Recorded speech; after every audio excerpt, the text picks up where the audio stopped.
Howdy, historians. Mr. Montgomery here, going to wrap up Unit 2, the North American colonies, in the context of the Atlantic world, 1607 to 1754. Saw lots of stuff going on in this unit, so let's wrap up the big ideas so we are ready to understand Unit 3.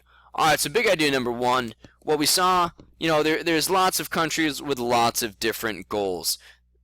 Different goals, cultures, and environments in North America set up very different empires and led Europeans to develop very diverse and varying patterns of colonization. You had the Spanish getting here, starting it off in Central and South America and the modern-day Western United States. They're making money off hard minerals and plantations, starting slave labor, diverse type of colonial setup where you had a rigid social hierarchy, but also some cultural blending that took place. You had the French come in modern day Canada, really strict government control, limited immigration, making money off fur, but good relations with natives, and the Jesuits making maps. You had the Dutch coming into modern day New York, where land equaled money. They were the least developed and they were the first out because they were really just in an indefensible position, but led to kind of more of an aristocratic nature in New York, which spread throughout the colony and somewhat to the middle colonies in their cities.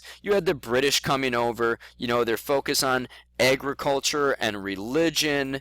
They use slavery, but they also have these very strong social and economic hierarchies. The colonial zones are very different economies, different societies, different religions, different ethnicities, lots of differences in the British colonies. But what we see here for the first big idea is that there were lots of different European powers here. They had lots of different goals, but of course we know the ultimate winner in all of this are the English. They stick around the longest, they conquer the continent, and none of us would be here without those first English colonists. Also, as European colonization efforts in North America took off, it stimulated a lot of conflicts and intense conflicts between different groups of colonizers and native people. The big idea here is that there was money to be made in the New World, whether it was from fur trading or Aztec gold or sugar plantations, rice, indigo, tobacco, or anything there in between.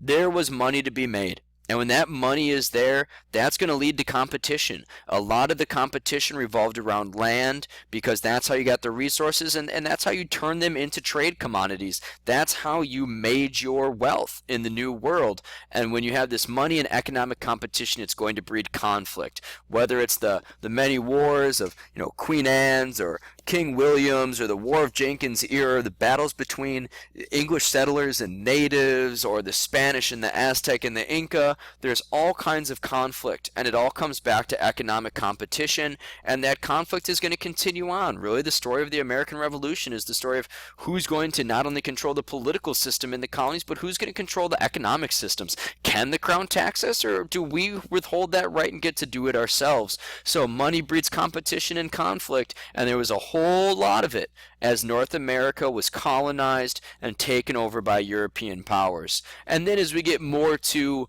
our story, the story of the United States, what we saw during this unit as well was that the colonists were starting to become American.